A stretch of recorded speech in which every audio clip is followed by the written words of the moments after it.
네, 시청자 여러분 안녕하십니까. 박수준의 경을 치다 박수준입니다. 우리나라와 캐나다가 FTA 자유무역협정문에 정식 서명했습니다. 9년 만의 타결이었죠. 이번 FTA 타결을 두고 경제 영토의 확장이다, 자동차 산업의 호재다 하는 평가가 빠르게 나오고 있습니다.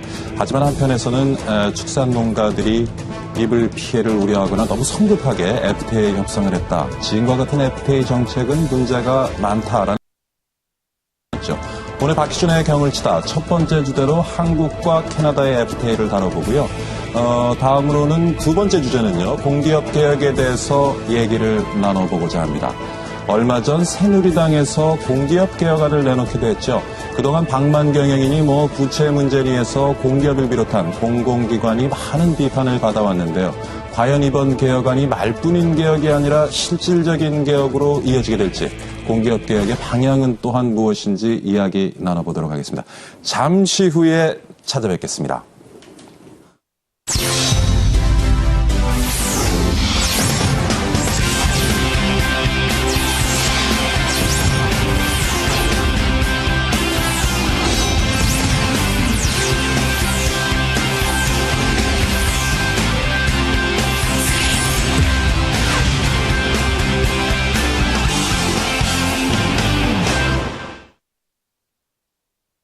안녕하세요. 유달리입니다. 장기간에 이어져 오던 한국과 캐나다 간의 FTA가 전격 타결됐습니다.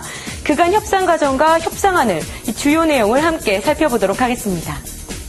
한국과 캐나다 양국 간 FTA의 역사는 10년 전으로 거슬러 올라갑니다.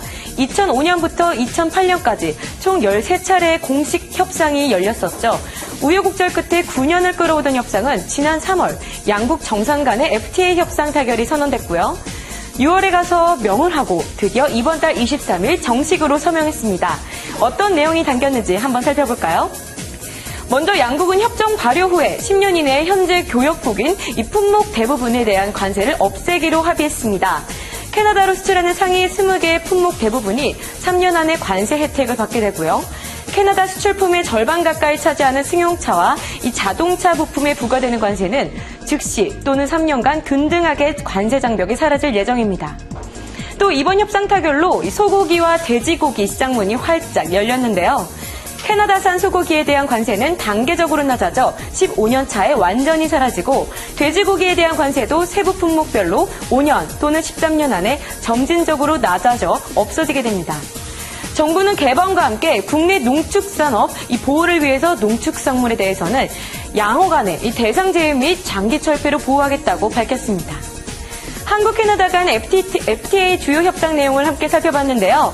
이번 FTA 계기로 한국의 경제 영토가 더욱 넓어질 것이다 라고 생각합니다. 기대도 높지만 한편에선 큰 이익이 없는 협상이다라는 반론도 만만치 않습니다.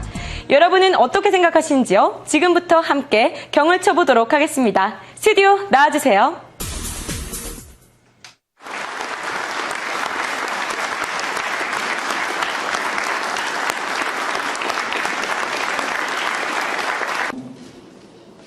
캐나다는 자원 채굴이라든가 또 탐사 기술, 원천 소재 이런 기술의 강점을 가지고 있고, 또 한국은 스마트 그리드 같은 수요 관리 기술이라든가 또 제조 운영 기술의 네, 지난 9년간 이어져 왔던 한국과 캐나다 간의 FTA 협상 과정과 주요 내용을 한번 같이 살펴봤습니다. 타결 소식과 함께 자동차 기업들이 이미 북미 시장 확대 전략 세우고 있다고 하고요. 우리 경제에 미칠 영향과 그 밖의 이야기들 한번 나눠보도록 하겠습니다. 오늘 나와주신 분은요, 건국대학교 경제학과 최백은 교수입니다. 어서 오십시오, 교수님. 안녕하십니까. 예, 오랜만에 뵙겠습니다. 예. 잘 지내셨죠? 네, 예. 감사합니다. 자, 지금 한 캐나다 FTA 여러 가지 이제 논의가 진행되고 있는데, 과연 우리 경제 영토 확장될 것인지 교수님 어떤 견해를 좀 가지고 계시는지요? 예, 경제 영토 확장이라는 것이 부분적으로 맞는 표현이고요. 예. 근데 이제 구체적인 내용을 좀 우리가 찬찬히 들여다보면 이제 예. 반론을 제기하는 쪽에서 지적하는 부분들에 예. 상당히 그 부분들도 좀 이제 우리가 경청할 부분들이 있습니다. 근데 이제 결론적으로 얘기하면 저는 이제 이번 협상은 지금 이제 후한 평가를 주기가 좀 어려운데요. 네. 먼저 이제 보게 되면은 캐나다가 세계 경제 규모로 9위 정도 됩니다. 네. 9위 정도 되기 때문에 이제 경제 규모는 큰 나라죠. 네. 선진 국가 중에 하나라니까요. 그런데 이제 반면에 우리나라 이제가 캐나다 시장 점유율은 90년대에는 한 2% 했었는데요. 네. 이게 이제 2000년대 중국이 WTO에 2001년도 가입한 이후에 이제 줄어들면서요. 한 1.5% 안팎을 지금 현재는 이렇게 기록하고 있거든요. 예. 그리고 이제 무역액, 그러니까 수출액과 수입액을 합쳐서 한 100억 달러 정도 되거든요. 지난해 기준으로 봤을 때요. 무역 그러니까 규모가 크지 않습니다. 예. 그러니까 우리나라 전체의 한 1%도 채 안 되는 예. 정도 규모입니다. 그런 점에서 캐나다와 교역을 통해서 양적인 그러니까 무역액을 좀 늘릴 가능성은 좀 있다는 점에서 예. 경제 영토 확장은 이제 맞는 표현이라고 보고 있고요. 네. 근데 이제 반면에 이제 캐나다와 그 FTA 협상은 사실은 우리가 지난해 연말부터 지금 한국 정부는 TPP라고 해가지고요. 네. 환태평양 경제 동반자 협상이라고 해가지고 거기에 지금 참여를 뒤늦게 뛰어들었잖아요. 네. 그래서 그 TPP 협상의 지금 하위 수단으로서 지금 그러니까 이 추진하는 감이 많아요. 그러니까 이제 지금 TPP가 중남미 5개국, 아메리카 대륙의 5개국가, 예. 미국, 캐나다, 그 다음에 이제 멕시코하고 칠레, 페루, 그 다음에 예. 이제 아시아 국가 5개국가, 일본을 포함해서요. 예. 그 다음에 이제 오세아니아에 호주하고 이제 뉴질랜드가 이렇게 해가지고 12개 국가가 지금 추진을 하고 있거든요. 네. 그래서 이게 한 내년 중반 정도면 지금 빠르면 지금 타결될 가능성을 지금 얘기를 하고 있습니다. 네. 근데 우리나라가 뒤늦게 2013년 11월 달에 지금 여기 뛰어들었어요. 뒤늦게 결정을 하고선요. 예. 그러다 보니까는 지금 이미 협상들이 상당히 진행 중에 뛰어들다 보니까는 네. 거기 이미 그러니까 참여하고 있는 국가들을 개별적으로 그러니까 다 이제 승인을 받아내야 되는 이런 입장입니다. 그러다 보니까 이제 굉장히 지금 시간 일정표에 쫓기고 있는 상황 속에서 예. 개별 국가들하고 지금 그러니까 올해 그러니까 그 우리가 호주하고도 이렇게 했듯이 지난해 그러니까요 했듯이 예. 캐나다하고도 굉장히 그런 이제 압력 속에서 추진하다 보니까는 우리가 좀 효과적으로 그러니까 성과를 좀 못 얻어내는 측면이 있습니다. 예를 들어서 구체적으로 얘기하면요. 예. 우리나라 정부에서는 그러니까는 이 캐나다하고 교역을 했을 경우에 이제 수출이 그러니까는 예를 들어서 그러니까 한 뭐 100% 정도 이상 증가할 예. 거다. 캐나다는 그러니까 우리나라에 대해서 한 67% 정도 증가할 거다 이렇게 얘기하고 있지만은 예. 캐나다 정부의 연구 결과에 의하면 정반대입니다. 캐나다 정부는 그러니까는 캐나다의 한국 수출이 한 56% 증가할 거고 예. 한국 수출은 한 20% 미만에 불과할 거다 이렇게 얘기를 하고 있거든요. 좀 과대 포장됐군요. 예. 근데 그 예. 이유가 있습니다. 이유가 있는데 뭐냐면은 한국하고 캐나다하고 관세율을 보게 되면요. 예. 평균적으로 보게 되면 한국이 그러니까 평균 그러니까 한 3배 정도가 높습니다. 예. 그러니까 관세율이 높거든요. 높다 예. 보니까는 서로 관세를 그러니까 없앴을 경우에 캐나다가 더 그러니까 실익을 볼 가능성이 큰 거죠. 그렇군요. 그래서 이제 GDP에 미치는 효과도 보게 되면은 예. 한국보다 캐나다가 훨씬 더 크고요. 예. 크기 때문에 그런 점에서 그러니까 실익면에서 볼 때는 그러니까 우리가 좀 그러니까 좋은 결과를 얻어내기 좀 힘든 거였었고요. 예. 구체적인 부분에 들어가서도 보게 되면은 우리나라 이제 축산물이 굉장히 지금 이제 타격을 볼 가능성이 큰데요. 예. 그 경우도 그러니까 농산물 주요 민간 품목 같은 경우들도 이제 우리가 협상 때마다 굉장히 고민하는 것들이지만은 이런 예. 부분들도 좀 지켜내기 힘들었던 이유가 굉장히 시간 압박 속에서 예. 이걸 추진하다 보니까 TPP를 염두에 두고 추진하다 보니까는 굉장히 많은 부분을 좀 양보를 한 게 아닌가 하는 이런 생각을 갖고 있습니다. 그렇군요. 조금 좀 시간을 가지고 여유 있게 접근하면 좀 더 많은 성과를 냈을 것 같은데 지금 말씀하신 대로 뭐 TPP에 가입하기 위해서는 좀 불가피했다라고 볼 수가 있겠군요. 뭐 최대 수혜 업종은 아무래도 자동차 아니겠습니까? 예, 어떻습니까?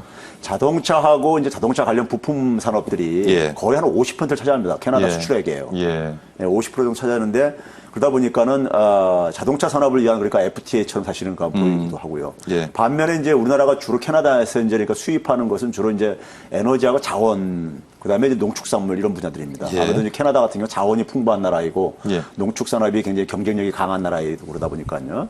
근데 이제 캐나다의 자동차 산업을 근데 우리가 좀 보게 되면 캐나다가 인구가 우리나라보다 좀 작아요. 예. 한 3,500만 명 정도뿐이 안 됩니다. 예. 1인당 소득은 4만 달러가 넘지만은 그거든요.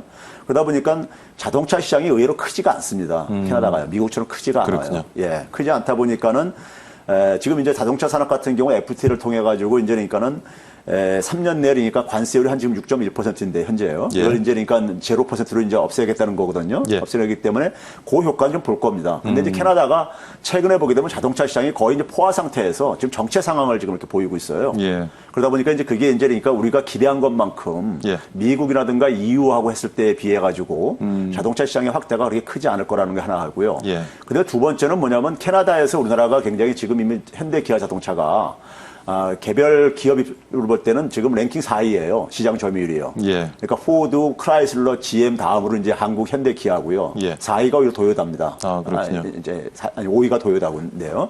현대가 좀 캐나다 시장에 일찍 진출했었죠. 그렇죠. 예, 맞습니다. 예, 그 효과도 있고요. 예. 근데 이제 우리가 아까 얘기했듯이 TPP를 예. 지금 내년 이제 중반이면 지금 이제 그러니까 그 타결이 전망되어지고 있거든요. 예. 그러면 일본하고 캐나다하고 사실상 그러니까 FTA가 되는 거예요. 그렇죠. 그러면 이제 그러니까 우리가 기껏 해봤자 일본에 대해서 그러니까 우리가 이익을 볼 수 있는 예. 시간이 기껏해야 한 1, 2년뿐이 안 된다는 얘기죠.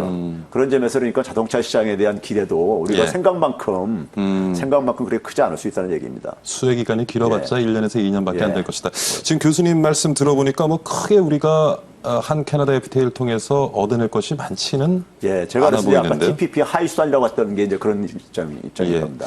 근데 이제 말씀하신 것처럼 캐나다가 자원이 풍부하고 예. 또 에너지가 풍부하다 보니까 아무래도 이 분야에서의 협력은 좀 앞으로 향후에 우리가 좀 에너지 자원 확보하는 데는 좀 득이 될 것이다 하는 평가가 많습니다. 그 부분은 어떻게? 예, 맞습니다. 저도 가장 이번에 이제 사실은 우리가 예. 중요하게 봐야 될 부분은 이 부분이라고 생각해요. 결국 이제 우리가 이제 결국은 캐나다한테 많이 수입하는 부분이 에너지하고 자원 분야이기 때문에 예. 그 분야에서 우리가 어쨌든 간에 많은 그 수입을 예. 하나의 활용을 해가지고 지렛대로 활용을 해가지고 우리가 많은 실익을 걷어내야 되거든요. 예. 더군다나 이제 그 우리나라 이제 국내에서 소비되는 자원 중에서 예. 거의 97% 그러니까 거의 사실 자급자족이 안 돼주고 있는 건데 우리나라 자원이 그렇죠. 부족한 나라니까요. 90%가 해외 의존하고 있는 상황 속에서 예. 이 자원을 포함한 에너지 협력이라는 것은 굉장히 중요한 의미를 갖습니다. 우리한테는요. 더군다나 MB 정부에서도 그래서 이제 자원 개발 이제 그러니까 이 얘기를 추진했다가 예. 커다란 성과를 못 얻어내는 지금 상황이기 때문에 자원과 에너지 확보는 굉장히 이제 그러니까 국가 안보 차원에서도 굉장히 중요한 부분인데요. 캐나다 같은 경우는 우리가 최근에 이제 부각되는 셰일가스 같은 경우를 보게 되면요. 예. 전 세계 이제 4위 매장량에서 4위 규모 반면에 네. 아직 개발이 안 된 부분이 많습니다. 그러니까 이런 이제 개발에 이제 우리가 참여를 해가지고 예. 그다음에 우리가 굉장히 에너지 개발에 굉장히 기술 같은 건 굉장히 강점으로 많이 보유를 하고 있어요. 예. 그러니까 이게 좀 그러니까 실질적으로 이번 예. 이제 MOU 체결을 통해 가지고 자원 개발 기술을 분야에 이제 그러니까 MOU를 체결했는데 이걸 예. 좀 이제 그러니까는 그냥 그냥 우리가 형식적인 차원에서 끝이지 말고 실질적인 협력 기업과 방안을 마련하는 게 정부가 중요하겠군요. 그러니까 그렇습니다. 이걸 그러니까 실질적으로 예. 우리가 그러니까 실질적으로 그러니까 이 자원이라든가 그다음에 이 그 에너지 같은 경우를 우리 경제에 좀 실익이 될 수 있도록 예. 연결해내는 게 굉장히 중요할 것입니다. 뭐 교수님의 지적대로라면은 우리가 얻을 것이 크게 많지는 않지만 에너지와 자원 부분에 실질적인 협력이 이루어진다면은 예. 앞으로 미래에는 우리가 좀 덕을 볼 맞습니다. 것이다 하는 예. 말씀을 하셨는데 근데 지금 걱정이 사실 아까도 지적하셨지만은 농축산가잖아요. 예. 앞으로 굉장히 이게 우리가 캐나다로 주 수입 품목이 또 농축산물이다 보니까 예. 상대적으로 우리 농축산가들이 피해를 많이 입을 것이다. 예. 특히 캐나다로부터 돼지고기 수입이 많은 것 같아요. 그래서 맞습니다. 앞으로 돼지 농가들이 예. 큰 예. 타격을 볼 것이다라고 하는데 좀 우려가 되는 부분이긴 하죠. 예. 어떻습니까? 이번에 이제 그러니까 농산물 분야 쌀 같은 경우는 예. 이제 그 제외가 됐어요. 양화 대상에서요. 예. 근데 이제 그건 어떻게 보면 당연한 건데요. 캐나다 입장에서는 쌀이 별로 중요하지가 않습니다. 예. 쌀이 중요하지 않고 다른 작곡물들이 이제 가는데 예. 그러니까 보리 같은 경우는 오히려 그러니까 포함이 됐고 네. 그러니까 캐나다한테 필요한 건 포함되고 우리가 그러니까 사실은 피할 수 있는 부분들은 그러니까 배제가 됐는데 근데 이제 그 중에서 특히 이제 축산물 분야가요. 예. 축산물 분야가 이제 아무래도 캐나다가 굉장히 경쟁력을 갖고 있는데 돼지고기 같은 경우가 특히 이제 그 중에서 그렇습니다. 돼지고기가 예. 지금 우리나라 돼지고기 해외에서 수입하는 것 중에서 지금 두 번째로 많은 나라가 캐나다입니다. 캐나다이기 때문에 돼지고기가 지금 그러니까 피해가 가장 이제 크게 예상이 되어지는 분야이고요. 예. 그런데 이제 이 분야가 제가 볼 때는 좀 안타까운 게요. 일본도 똑같은 경우가 있었어요. 우리랑 좀 비슷한데요. 예. 일본 같은 경우는 이제 그러니까 5대 민감 농축산물 분야라 해가지고 했을 때 예. 거기에 거대는 것이 우리처럼 쌀이라든가 예. 그다음에 밀보리 그다음에 이제 유류 제품들 예. 그다음에 이제 소고기 돼지고기 예. 그리고 이제 뭐 이런 것들이 되게 우리랑 되게 중복되는 분야들이에요. 그렇죠. 근데 지금 TPP가 지금 합의를 지금 도출 안 되는 이유가 일본이 이 부분을 절대 양보를 안 하고 있는 겁니다. 예. 그러니까 제가 아까도 얘기했던 이유가 TPP에 우리가 이왕 참여하기로 했다면은 예.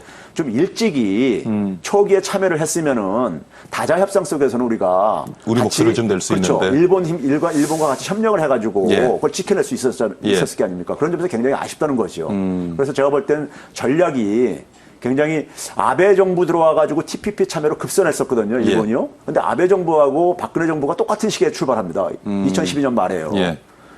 출발하는데 아베 정부가 그러니까 공약사항으로 TPP 추진을 검토했었어요. 예. 그럼 우리도 사실 그거를 염두에 두고 우리 입장 속에서는 지금 앞으로 TPP 참여하는 데서 가장 난관이 되는 부분이 일본과 양자 협상 통해서 예. 일본의 승인을 얻어내야 돼요. 근데 우리가 한국과 일본 간의 FTA 추진이 그동안 잘 안 되는 이유가 예. 정치적인 이유도 있고 최근에 지금 여러 가지 감정도 악화된 상황이고요. 예. 그다음에 우리나라 같은 경우 일본에 비해서 자동차 산업이 굉장히 불리하다 보니까 자동차 제조업들도 굉장히 반대가 많아요. 예. 근데 일본하고 한국하고 그러니까 우리가 협상을 할 때 하는 것보다는 또 불이익을 당할 수가 전체 있겠군요. 속에서 협상을 끌어냈으면은 예. 우리가 훨씬 더 그러니까는 우리 실력을 챙기는 데 속에서 도움이 됐는데 예. 아베 정부가 작년 7월 달에 그러니까 참여를 선언했거든요. TPP예요. 예. 근데 박근혜 정부는 그거를 사실은 알고 있어야 되는 것이고 충분히 알 수 있는 사안이었었어요. 예. 그럼 일본 정부가 참여를 할 경우에는 우리도 같이 그러니까는 참여를 했었어야 되는데 예. 그걸 안 하다 보니까 지금 뒤늦게 굉장히 많은 비용을 지금 지불하고 있는 겁니다. 그러니까 농축산물에서는 일본과 같은 목소리를 내면서 또 우리 시장을 방어할 수 그렇죠. 있고 또 예. 자동차 부분 같은 데서는 또 여타 국가들과 맞습니다. 힘을 합쳐서 예. 일본을 견제할 수 예. 있는데 그런 기회를 예. 그냥 잃어버렸고. 그렇죠. 왜 그런 중국 눈치를 보다 이렇게 됐나요? 왜? 아니죠. 예. 그 TPP에 대한 입장을 예. TPP에 대한 그러니까 우리가 이제 TPP 에 중국은 참여를 안 하고 있죠. 미국 주도죠? 그렇죠. 환태평양. 미국이 배제를 하고 있죠. 중국은 사실상. 예, 예. 중국이 참여를 원하더라도 배제를 하고 있죠. 예. 하고 있는데 사실은 그러니까 우리는 이제 TPP에 대한 입장 정리가 예. 박근혜 정부가 제대로 정리가 안 됐던 것 같아요. 그리고 TPP를 우리가 참여했을 때 우리가 얻는 효과라는 것은요. 예. 이미 그러니까 지금 아시아 국가라든가 미국 같은 경우는 우리 FTA를 하고 있기 때문에 그렇죠. 일본을 제외했을 때는 별로 그러니까 큰 이익이 없어요. TPP에 참여하는 경제적인 측면에서만 보면요. 예. 근데 일본이 참여했을 때는 예. 거기에 참여할 경우 우리가 이익이 굉장히 증가합니다. GDP 증가라든가 수출액에 있어서 굉장히 예, 증가가 예, 예. 커져요. 예. 그렇기 때문에 경제적인 차원이든 아니면 한일 FTA를 그러니까는 효과적으로 추진하기 위해서라도 예. 다자 협상을 통해서 우리가 그러니까 참여를 하는 것이 어차피 예. 한일 FTA도 추진을 해왔던 거기 때문에 그렇군요. 그동안 역대 정부에서요. 예, 예. 그러면 그런 다자 협상 틀 속에서 해결을 했어야만 됐다는 거죠. 근데 그런 것들에 대한 인식을 그러니까 예. 우리가 이런 국제 외교 전략에 있어서 예. 전략이 굉장히 중요한 이유가 타이밍이라든가 이런 걸 읽는 것이 굉장히 중요한 이유가 바로 거기에 있습니다. 예. 그러니까 뭐 좀 전략 부재였던 것 같네요. 예. 아무래도 뭐 이번 그 한 캐나다 FTA의 가장 큰 또 초점은 돼지 농가에 또 맞춰져 있는 것 같고요. 그래서 뭐 돼지 농가 얘기가 나왔는데 실제로 업계에 종사하고 계신 분과 전화 연결해서 좀 말씀 나눠보도록 하겠습니다, 교수님. 강원도 원주입니다. 돼지문화원 주식회사 금돈의 장성훈 대표 연결합니다. 안녕하십니까, 대표님? 네, 안녕하세요. 네, 반갑습니다. 네, 네, 반갑습니다. 현재 축산업 종사하신 지는 얼마나 되셨습니까? 저는 한 30년 정도 됐습니다. 아유, 오래되셨군요. 네. 예. 뭐, 이제, 한 캐나다 FTA가 체결되면서 지금 걱정도 좀 크실 것 같은데 어떻습니까? 이제 정말 올 것이 왔다는 생각이 듭니다. 네. 양돈업만을 볼 때는 전체 농업이나 국가적으로 예. 가장 상대적 박탈감을 느끼고 있어요. 하지만 국가 전체가 뭐 같이 살아야 되기 때문에 예. 상생의 길을 찾아야 되긴 하는데 예. 사실은 지난 한 20년간 여러 가지 종류의 그 개방들이 있었거든요. 예. 또 뭐 여러 가지 국제적 위협도 있어 왔지만 네. 그때마다 뭐 엄살도 부렸고 또는 예. 뭐 진짜 노력도 했고 그렇게 해서 극복을 잘 해왔었는데 예.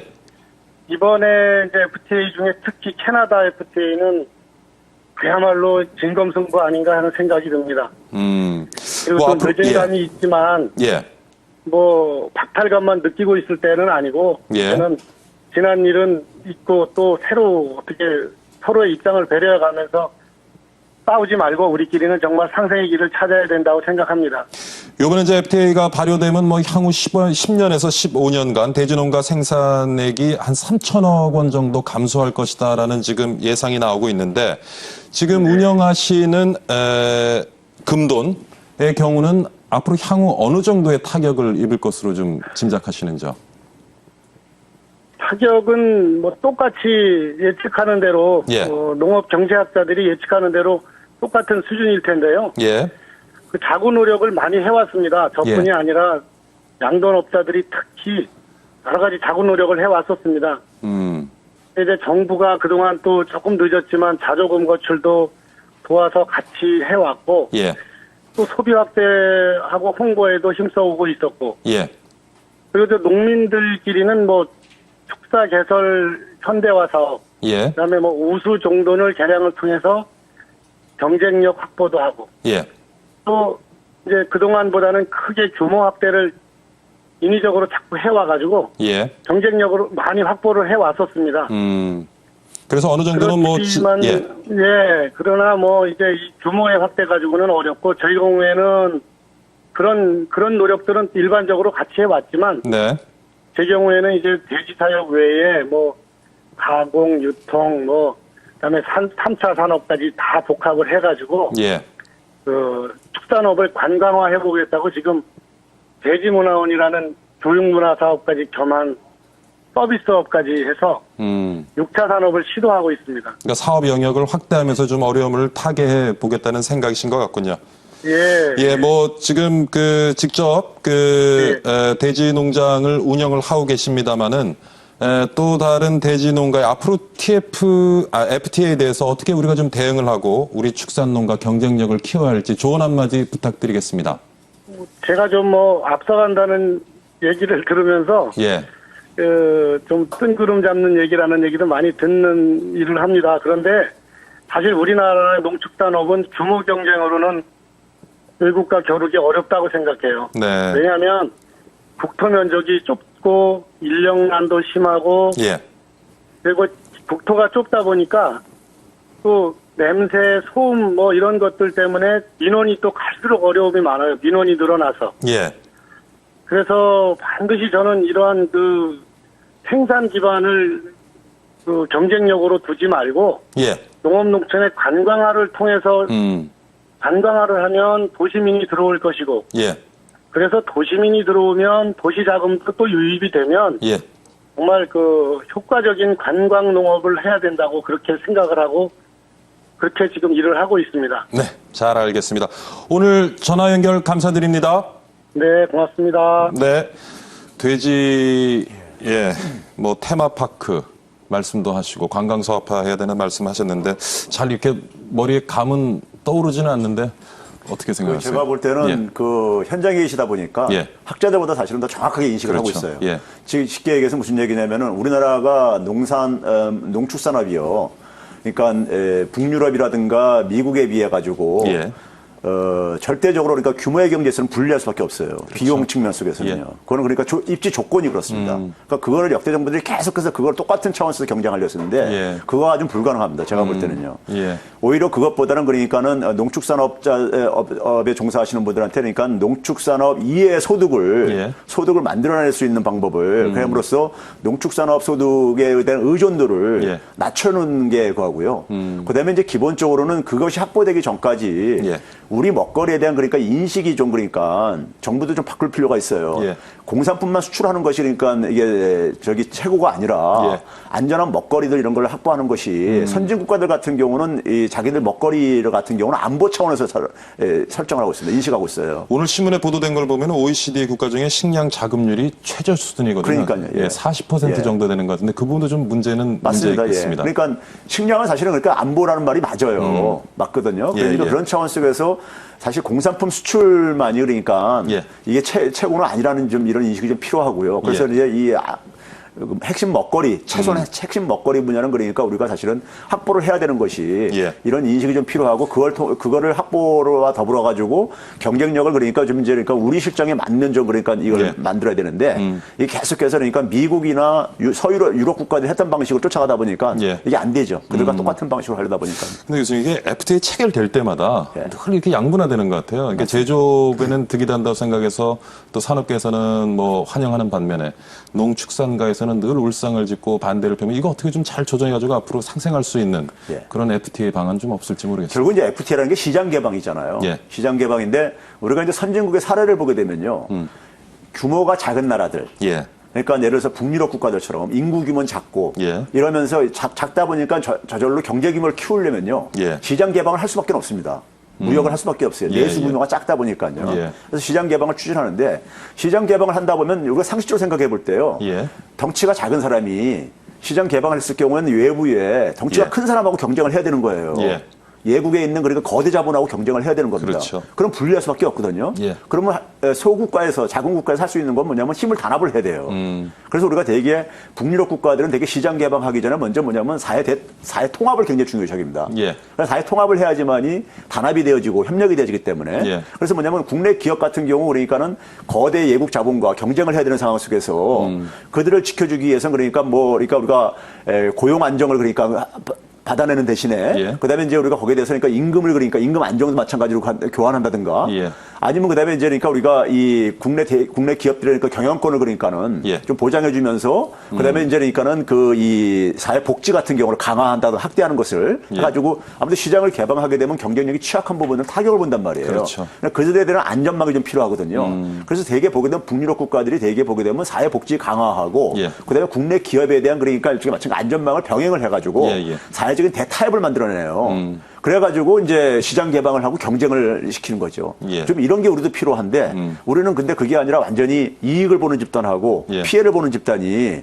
완전히 그러니까 양분화되어 갈등만 있는 게, 있게 하고 예. 계속 거기에 이제 갈등만 정치적인 조장되는 리더십은 부재한 상황 속에서 이게 이제 교수님, 좀 악순환이 하나만 더 됩니다. 여쭤볼게요. FTA 바로 여기에 좀 관리가 안 된다. 그래서 국내 시장도 그렇고 기대한 것만큼의 효과는 시장에 나타나고 있지 않다 하는 예. 오늘 아침에도 또 먼저 예. 그 독일이나 수입차에 대한 또 예. 가격에 대한 문제가 또 보도가 됐습니다만은 이게 지금 체결도 체결인데 관리가 좀 잘 돼야 될 것 같습니다. 어떻습니까? 맞습니다. 그러니까 뭐 대표적인 게 한국 칠레 FTA라든가 예. 한국 EU FTA에서 우리가 사례를 볼 수 있는데요. 한국 칠레 FTA 때도 그러니까는 그 당시도 농산물 피해를 굉장히 예. 우려를 하면서 예. 특히 이제 포도 재배를 굉장히 많이 거론을 했었거든요. 그렇죠. 예. 근데 의외로 이제 포도 그 분야가 예. 큰 타격을 안 봤어요. 오히려 포도 재배 면적도 증가하고 예. 그게 왜 그러냐면 그게 이제 그러니까 너무 이제 단순하게 비교를 했기 때문에 그런데 계절이 다르거든요. 그래서 이제 그렇죠. 그런 거고 이제 그다음에 이제 우리 한국 농가가 또 거기에 대응할 수 있는 저것도 있고 그러기 때문에요. 그래서 이제 그런 부분을 좀 이제 과대평가한 부분이 있고 EU하고 유럽하고 같은 경우도 유럽에 있어서 우리가 고급 제품들 같은 경우는 예. 비탄력적이고 그다음에 우리는 국내에 있어서 더군다나 유통 구조가 굉장히 낙후돼 있다 보니까는 이게 그러니까 우리가 관세율을 낮춘다고 해가지고 예, 예. 그 가격 혜택이 그대로 소비자들한테 후생으로 전달이 안 돼주고 있는 거죠. 예. 그래서 그런 점에서는 그러니까 사회, 경제, 환경, 제도 같은 것들을 그런 것들이 효과를 볼 수 있도록 먼저 예. 개선하는 것이 예. FTA만 추진하려고 하지 마시고 예. 우리는 국내 환경을 정비를 하는 것이 좀 먼저 필요하지 않나 생각합니다. 좋은 지적이신 것 같습니다. 오늘 한국 캐나다 FTA 타결에 대해서 앞으로 시장에 어떠한 영향을 미칠지 건국대학교 경제학과 최백은 교수와 함께했습니다. 오늘 좋은 말씀 감사드립니다, 예, 교수님. 감사합니다. 예, 수고하셨습니다.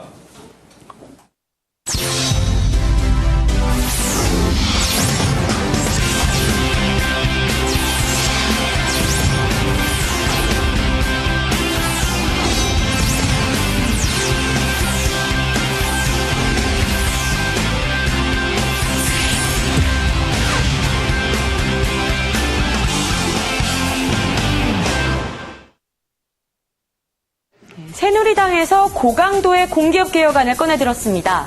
부실 공기업 퇴출을 법제화하고 또한 부실한 자회사도 과감하게 정리하는 등 공기업의 방만 경영을 원천적으로 방지하는 내용이 담겼는데요.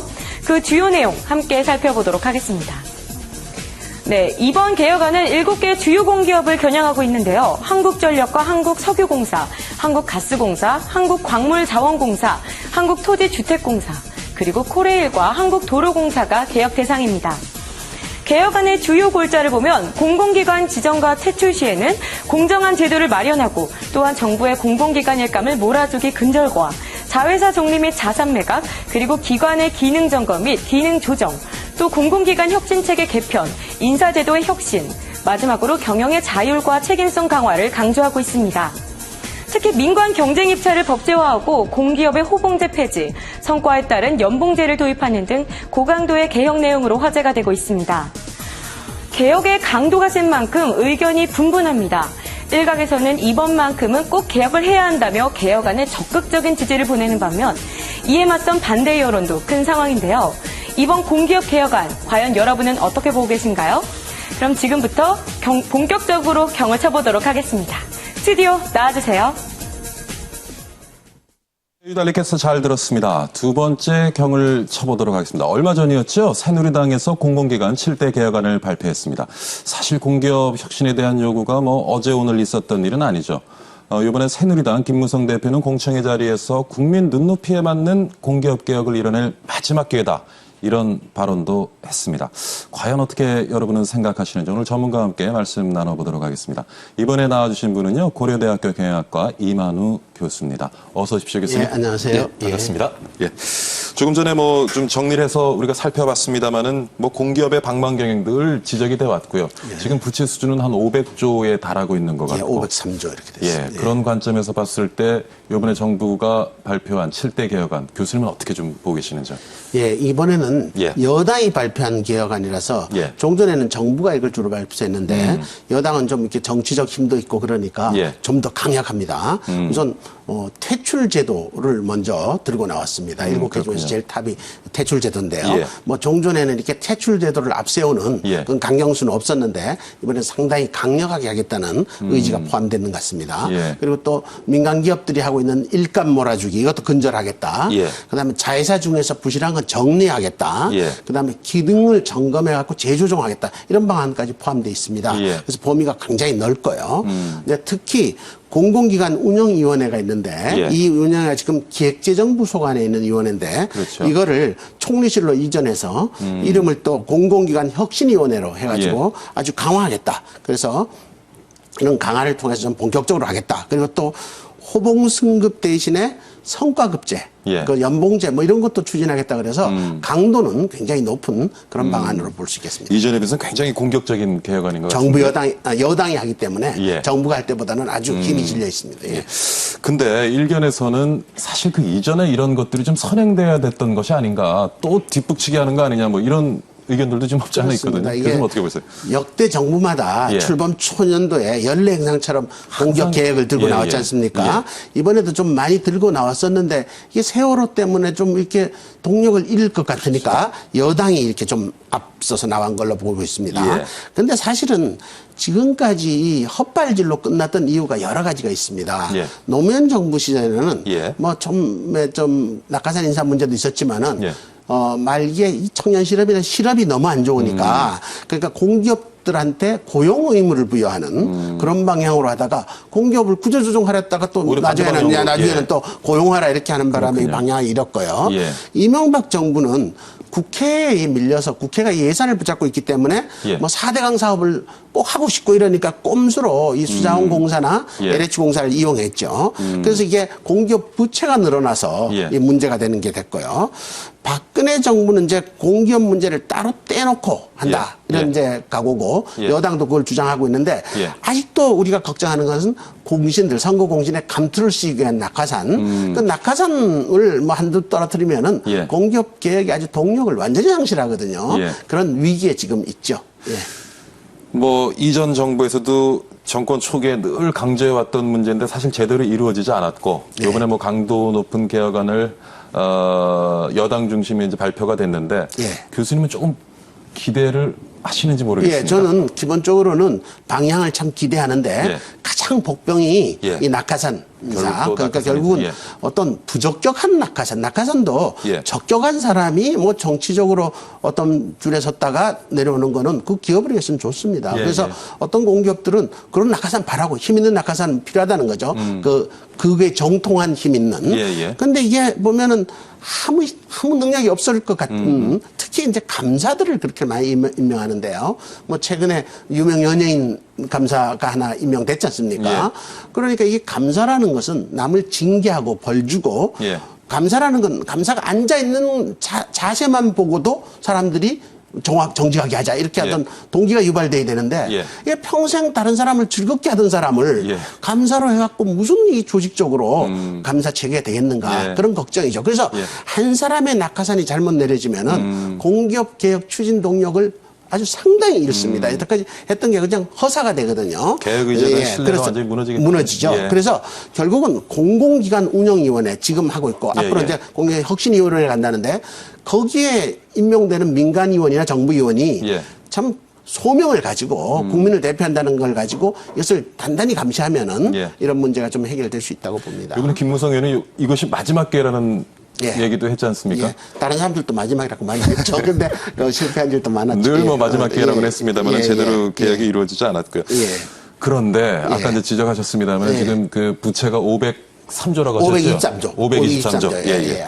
참 부채가 이렇게 늘어나고 방만경영에 대해서 공기업이 늘 지적을 받고 있는데 이런 위기가 오게 된 이유 여러 가지 뭐 아까 그 예. 인사 문제도 말씀을 하셨지만은 예.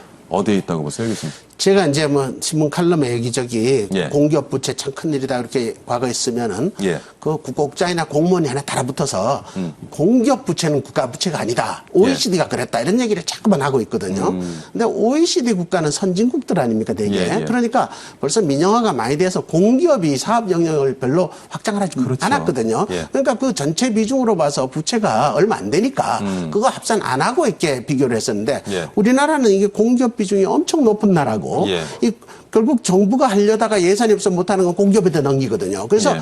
공기업 부채가 국가 부채 아니라는 핑계 그 말을 가지고 공기업에다가 일을 몰아붙이다가 공기업 부채가 지금 정부 부채보다 많거든요. 그렇죠. 이게 공기업 굉장히 부채가 큰 더 문제인 많은 것 이 같아요. 참 이 말도 안 되는 이 모순적인 상태가 있어서 이것을 어떻든 간에 공기업 부채를 해결하는 것이 가장 중요한 예. 과제라고 봅니다.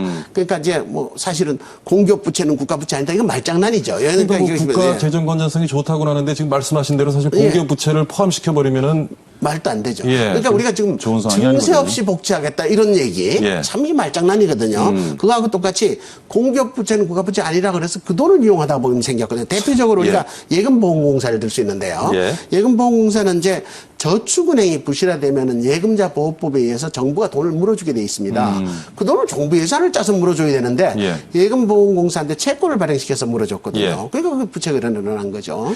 그러니까 그게 문제죠. 예. 예, 지금 말씀하신 대로 그러니까 정부가 어떤 정책을 실천하는 데 있어서 공기업을 활용을 하는데 그 정책 방향이 잘못돼 버리면 결국에는 이게 공기업의 부담으로 남는다는 얘기거든요. 그렇습니다. 이 부분도 좀 많이 지적이 되고 있죠. 그렇습니다. 예. 그러니까 뭐 대표적으로 지난 정권에 예. 그 LH 공사가 그 보금자리 주택 때문에 예. 벼락을 맞고 또 수자원 공사는 아주 건전한 물을 주로 이제 뭐 공짜로 내려오는 물을 받아다가 이렇게 파니까 예. 뭐 아주 잘 돼야 되는데 예. 여기 무슨 4대강 사업 예산을 8조 원을 떠안는 바람에 예. 아주 부실해졌지 않습니까? 예, 예. 그 이렇게 또 그다음 한정 같은 경우도 전기료를 좀 적절히 받아야 되는데 뭐 산업 정책에 의해서 기업을 돕는다고 좀 싸게 받다가 이렇게 됐거든요. 예. 그러니까 이렇게 정부가 공기업을 자기 정책 수단으로 쓰면은 공기업 부채를 해결할 수 없습니다. 예. 공기업도 하나의 어떤 계산 주체, 책임 주체, 예. 그다음에 회계를 보고하는 그 책임성 있는 주체로 예. 이렇게 인식해야 될 것입니다. 예.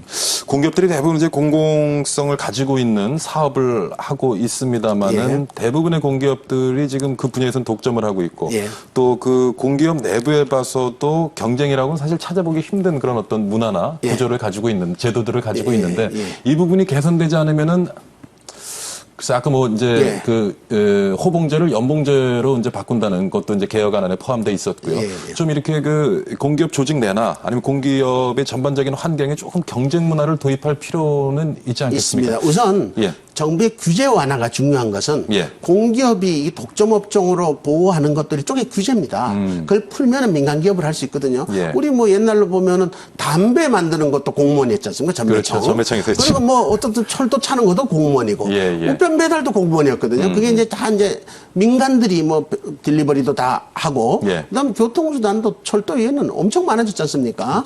그리고 발전도 너무 덩치가 커서 한국전력이 이제 공기업으로 독점하는 것 같지만은 지금 발전회사들은 분할돼서 민간들이 그렇죠. 발전하거든요. 예, 예. 그래서 경제가 발달하면은 과거에 정부 영역에서 생산하던 걸 다 민간이 할 수 있습니다. 그러니까 민간의 효율이 더 높는 거죠. 예. 그래서 그런 면에서 민영화할 수 있는 대상을 찾아야 되고 예. 순수한 공적 업무 예. 그런 거는 뭐 민영화 대상도 아니고 그거는 여기서 우리가 지금 얘기하는 이런 식의 구조조정 대상도 아닙니다. 예. 그러니까 우리가 순수한 공공기관이 아니라 예. 사업성 있는 공기업 개혁 문제를 지금 들고 나왔다. 그래서 공기업 노조는 그걸 막 혼동시켜서 예. 이게 국민의 생활의 질을 떨어뜨린다 뭐 이렇게 얘기하고 있는데 예. 우리는 이거 민간 기업과 경쟁할 수 있는 부분 이걸 좀 선진화하자 예. 이런 어떤 의도가 있을 것으로 보입니다. 지금 정의된 그 공공 부분 영역이라든가 예. 거기에 포함되어 있는 대부분 공기업들이 사실 지적하신 대로 우리가 경제 개발을 막 시작할 때 만들어진 틀인데 예. 그걸 지금까지 갖고 있다 보니까 이게 참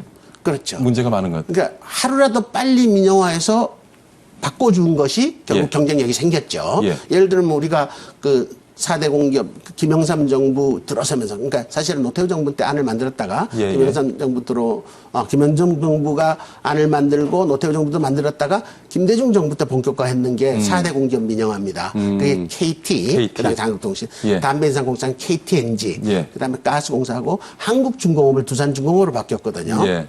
이 네 개 회사가 지금 주식도 오늘 뭐 KTNG도 성공적으로 먹고 평가할 수 있겠죠. 9만 예, 원씩 예. 올라가고 그렇지 않습니까?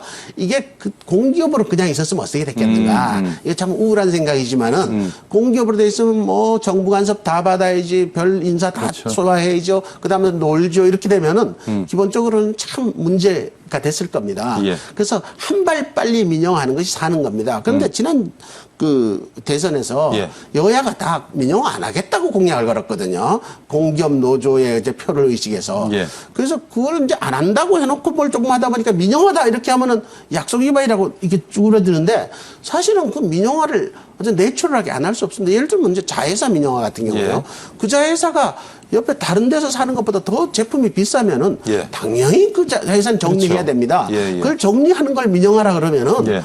어떻게 손해보고 그냥 있으라는 거냐 이런 거거든요. 예. 그래서 민영화를 어디까지 뭘 볼 건가. 그러니까 현재로서 중요한 공기업을 그 자체를 민간 매각 안 한다. 예. 이런 차원에서 이해이지. 전체적으로 민영화를 너무 좁게 봐가지고 또는 여러 가지 다 목적별로 다르게 해석해서 예. 민영화를 하지 않아야 된다. 이렇게 참 저항하는 것은 참 문제라고 봅니다. 얼마 전에 그 코레일 관련해서 네. 김무성 대표가 사실은 뭐 그때도 코레일에 여러 가지 뭐 이슈들이 있었습니다만 그 중에 예. 하나가 예. 그때 민영하려는 수순이 아니냐 그래서 코레일 내부에서 많은 반발을 하고 결국 파업을 하고 했는데 예. 그때 이제 김무성 대표가 나서서 그걸 중재했단 말이죠. 안 하겠다 그랬죠. 예. 근데 근데 이번에는 굉장히 또 다른 입장을 지금 지금 믿어질지 모르겠습니다. 지금 이게 민영화인지 아닌지 네. 우리가 적자 노선. 아주 시골에 가면 적자 노선 있지 않습니까? 예, 예. 이 그대로 가면 적자거든요. 그러니까 여기다 누가 뭐 관광이나 뭐 이런 거 하기 위해서 민간 철도 회사가 예. 우리 그 노선 좀 이용하겠다. 내가 아주 다른 걸로 또 패키지를 만들어서 예. 장사를 하겠다. 그런 것까지 안 열어줄 수 없거든요.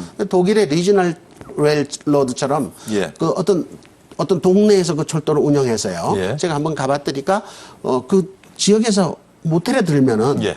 그 기차를 무료로 이용할 수 있는 권을 줍니다. 그러니까 그 차를 타고 관광을 하다 보면 하루쯤 더 묵을 수도 있고 그러거든요. 예. 그러니까 그 모텔하고 상생하는 거죠. 그런 식으로 해서 이제 어떤 수익성을 확보하기 위해서 하겠다는 건데 그렇게 하다 보면 다 팔 거 아니냐. 민영화의 시도다. 예, 예. 이렇게 얘기하면은 그건 참 지나치죠. 왜냐하면 그렇게 아까 적자 나는 노선 예. 또 작은 자회사 이런 것부터 정리해야지 예. 전체적으로 경영 합리화가 되거든요.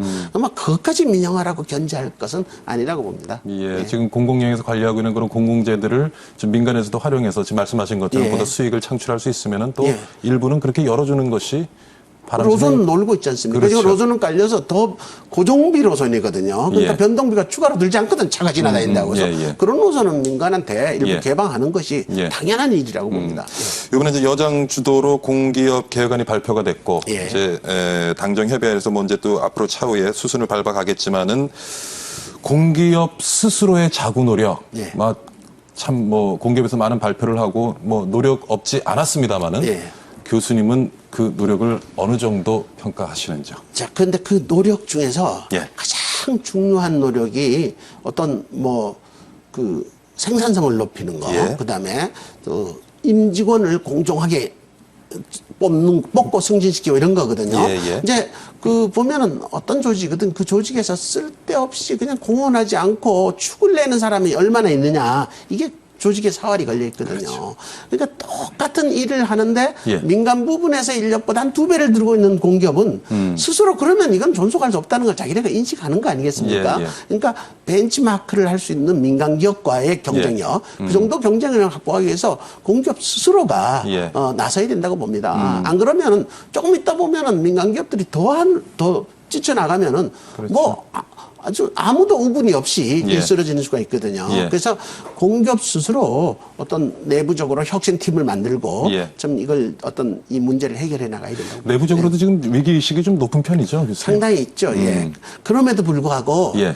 금융공기업 일부 이런 예. 데는 월급도 많고 그렇거든. 또 공기업에 가는 사람의 속셈은 굉장히 이제 업무 긴장도가 덜하다. 좀 편하다. 놀 다 나올 수 있다. 그다음에 뭐 승진도 막 그냥 연봉대로 올라간다 이런 거거든요. 예. 그래서 뭐 우리 제일 좋은 뭐 삼성이나 SK나 이런 데 취업했다가 금방 이렇게 사표를 내는 친구들을 인사 담당자가 물어보면은 예. 공기업으로 간다 그런답니다. 그러니까 거기가 최고의 직장인데 공기업으로 간다는 거는 공기업에서는 낭비가 있구나. 그래서 공기업이 손해보는 건 나중에 이제 국민 세금으로 메꿔야 되지 않습니까? 예. 그러니까 국민들이 이 참 손해보는 예. 이런 현재의 구도, 예. 이걸 뭐 혁신하지 않고서는 뭐 장기적으로는 국민들의 부담을 줄이고 세금을 줄여줘서 예. 국제 경쟁력을 만들어갖고 우리가 좀 발전해 나가야 되는데 예. 이런 어떤 방만한 공기업 이런 거는 다 국민 부담입니다. 예. 일종 바이러스죠. 예. 지금 굉장히 많은 부분이 이제 공공영역에서 다뤄주고 있는데 교수님 아까 몇 가지 예를 주셨습니다마는 지금 공공영역에 들어가 있는 부분 중에서 예. 조금 민영화가 우선적으로 돼야 될 부분 어느 부분이라고? 뭐 LH공사 대표적이죠. LH공사요. LH공사의 민간주택 부분요. 그래서 옛날에 이제 보금자리 주택 이거가 집을 좀 더 사갖고 가 있는데 주택 집을 보금자리가 뭐 100% 반값 내려가는. 내주겠다, 반값 예, 뭐 예, 이렇게 예. 나오니까 아 이제 안 사겠구나, 안 사야 좀 기다려야 되겠구나. 그래서 모든 사람이 집 사는 걸 기다리다가 지금 우리 그 주택 경기 아주 죽여가지고 건설에서 다 넘어지고 지금 그렇죠. 지난 정부에서 지금 현재까지 위기를 겪고 있지 않습니까? 예. 그러니까 왜 국민의 돈으로 특정인에게 예. 보금자리 주택 수요자에게 반값으로 집을 줘서 우리 국민 전체 나눠 부담하느냐. 예. 그걸 따져봐야 됩니다. 그러니까 그런 거를 만약 LH공사가 없었다면 정부가 이명박 정부가 그걸 상상도 엄두가 못했겠죠. 안 났겠죠. 그러니까 LH공사를 예. 이용한 거죠. 예. 앞으로는 그런 걸 이용하면은 LH공사도 이사들도 있고 다 그런데 예. 이사들이 반대이 됩니다. 일종의 그걸 다 받아주면 배임이거든요. 예, 아무래도. 그렇죠. 그러나 개별 공기업들이 예. 다 그런 걸 좀 디펜스 해야 된다고 보고요. 예. 그러니까 주택사업은 민간 부분에 넘길 수 있는 거는 그대로 많이 넘겨야 되고요. 예. 다른 부분도 가만히 보면은 많이 넘길 수 있는 부분이 많습니다. 예를 들면 공기업은행, 그냥 예를 들면 산업은행이나 이런 거요. 예, 산업은행. 지금 이제 산업은행이 좀 국가 정책으로 돈을 나눠주는 시대는 지났거든요. 그다음에 중소기업은행, 기업은행도 좀 중소기업은행. 나눠지고 예. 이런 사실은 수출입은행도 막 필요하다 그러지만은 예. 우리나라가 수출입은행에 의해서 수출 지원을 너무 하기 때문에 어떤 외국에서는 WTO 이런 데서 보면은 예. 이거 불공정한 지원으로 보이거든요. 예. 그래서 어떤 지금 공적 은행을 비롯해서 공공기관 은행을 비롯해서 민영화를 시켜서 민간 부분으로 보내야 될 게 많이 있습니다. 찾아보면은. 예. 그다음에 또 이제 들여다보면은 뭐 수도, 전기 이런 공공재들 네. 사실 계속 그 재무 건전성 문제가 되는 것이 요금 자체가 지금 너무 또 그렇습니다. 조금 예, 현실화되어 예. 있지 못한 예. 이 부분도 조금 우리가 문제가 되죠. 국민적 화두를 예. 좀 이뤄내지 예. 않나 싶은데. 전기요금 같은 경우는 특히 생산 원가에 들어가는 전기요금이 지금 적자라는 거 아닙니까? 예. 그 기업 들어가는 거. 그건 뭐 시급히 개선해야 됩니다. 그 기업들이 예. 그걸 도와줘서 뭐 살아난다 그러면은 경쟁이 없는 거죠. 예. 그러니까 국가가 서포트해야 살아나는 기업, 그건 예. 경쟁이 없습니다. 그래서 그거를 좀 전기요금을 제대로 부과하고 그러면은 기업들은 또 생산비 절감을 통해 갖고 예. 경쟁력을 확보하거든요. 예. 그런 개인 뭐 국민 돈으로 도와주다가 아주 둘 다 안 좋아지는 예. 그런 사태가 발생할 가능성이 높습니다. 하여튼 뭐 예. 공공영역과 공기업에 대한 전체적인 어떤 우리의 패러다임에 좀 변화를 가져와서 예. 앞으로는 좀 이 부분이 좀 정리가 돼서 국가 경쟁에도 이바지하는 그런 모습이 돼야 될 것 같은데 교수님 지금 예. 많은 얘기를 나눴는데 말씀 나누다 보니까 한 1분 정도 좀 채 못 남은 것 같아요. 예, 예, 오늘 예. 말씀하신 부분 좀 이렇게 예. 정리를 좀 한번 해주시죠. 예. 예, 지금 공기업 이제- 개혁 나아갈 방향에 대해서요. 지금 이제 예. 방향 자체는 예. 새누리당이 7개 했는 거 아주 제대로 된 방향이 있다고 봅니다. 예. 그런데 사실은 결정적인 실천 과제는 낙하산 인사입니다. 예를 들어서 뭐 아무리 열심히 하다가 예. 이상한 낙하산이나 어떤 기관에 떨어지면은 그 기관도 초토화될 뿐만 아니라 아 저렇게 하려고 그러는구나 이렇게 의도가 상실되거든요. 예. 그러면 이제 낙하산이라는 게 보면 이제 정치권에서는 할 수 없이 추천할 수도 있고 그런데 예. 그거를 심사하는 기관이 공공기관 운영위원회입니다. 혁신위원회를 하겠다는 이번에 이제 거죠. 총리실로. 예. 저도 과거에 김대중 정부에서 정부 시작에는 운영위원회를 했을 때 예. 어떤 부적격한 인사는 꼭 반대를 해서 부결시킨 일이 있습니다. 예. 그러니까 그 위원들이 참 이 국가적 사명을 지고 예. 국민적 사명을 지고 어떤 낙하산을 막아야 됩니다. 예. 그렇게 해서 정부부터 노력을 하면은 공공기관 개혁에 대해서는 예. 국민의 동의를 쉽게 얻을 수 있다고 봅니다. 결국 공기업 개혁 부분에 있어서도 인사가 만사군요. 예, 그렇습니다. 예. 오늘 공기업 개혁에 대해서요. 고려대학교 경영학계 이만우 교수와 함께했습니다. 오늘 좋은 말씀 감사드립니다, 교수님. 예, 예, 많이 배웠습니다. 예, 예. 네, 박효준의 경을 치다 오늘 여기서 마무리하겠습니다. 오늘은 날씨가 아주 하루가 다르게 변하는 것 같습니다. 하루에도 뭐 여름과 가을 두 계절이 다 들어있는 것 같고요. 일교차 큰 날씨에는 단골처럼 감기 찾아오기 마련이죠. 공기업개혁이니 FTA니 우리 경제 이슈에 관심 드는 것도 좋지만 그래도 첫 번째는 여러분 건강 먼저 챙기시는 일인 것 같습니다. 건강 잘 챙기시고요. 여유로운 주말 보내시기 바랍니다. 저는 다음 주에 다시 건강한 모습으로 찾아뵙겠습니다. 오늘 시청해주신 여러분 감사합니다.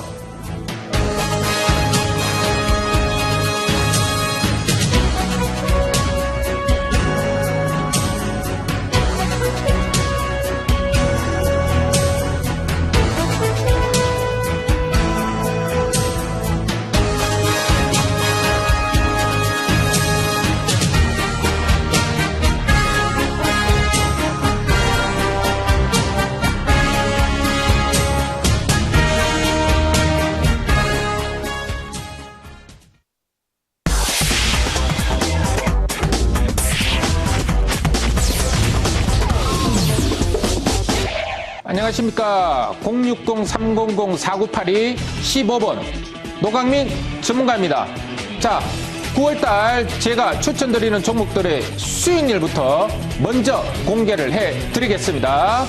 자, 먼저 9월 추천주 수익률은요. 넥슨GT 75% 수익, KT뮤직 45%, 벽산 32%, 소리바다 20%로 총 누적 수익률이 172%에 달하고 있습니다. 자, 이 종목의 차트를 한번 보시면요. 넥슨GT 같은 경우는 여기 이 하살표 자리에서 제가 추천을 드려서 3번 상한가 대폭발이 나면서 75%의 수익을 올려드렸습니다. 자, 두 번째 종목은 바로 KT뮤직입니다.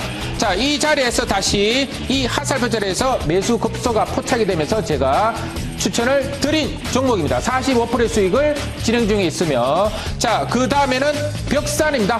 벽산 32%의 수익을 올리고 있습니다. 자, 벽산 같은 경우도 이 하살표 자리에서 제가 추천을 드려서 단기간에 초급등이 나온 종목입니다. 자, 네 번째로는 소리바다입니다. 자, 소리바다 같은 경우는 이 캔들에서 제가 추천을 드렸고 계속적으로 우상향을 하면서 지금까지도 계속적으로 시세가 분출나고 있으며 20%의 수익을 올리고 있는 종목입니다. 자, 그러면은 제가 지금 추천드리는 종목은요, 이 4개 종목보다 훨씬 더 단기간에 고수익을 올릴 수 있는 종목 한 종목 추천드리겠습니다. 이 종목은 지금 코스닥 시장의 주도주인 게임 관련 업종입니다. 자, 게임 관련 업종 중에서 컴투스나 게임빌은 시세가 낮지만 이 종목만은 아직까지 시세가 나지 않았다. 그렇기 때문에 하반기 때 시세 대폭발이 예상되는 종목이다. 이렇게 말씀드리겠고요. 자, 그럼 이 종목의 주봉 차트부터 한번 보시겠습니다. 주봉 차트 경우는요, 지금 하락을 멈추고 이제 상승 N자형으로 이제 막 시작되는 모습입니다. 그리고 거래량을 보시면 이제 거래량이 폭발적으로 증가하면서 향후 시세가 급등이 예상된다 말씀을 드리겠습니다.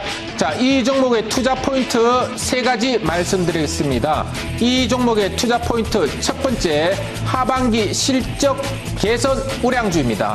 자, 투자 포인트 두 번째로는 중국의 웹게임이 강력하게 매출 대박을 일으킬 수 있는 종목이다. 이렇게 말씀드리겠습니다.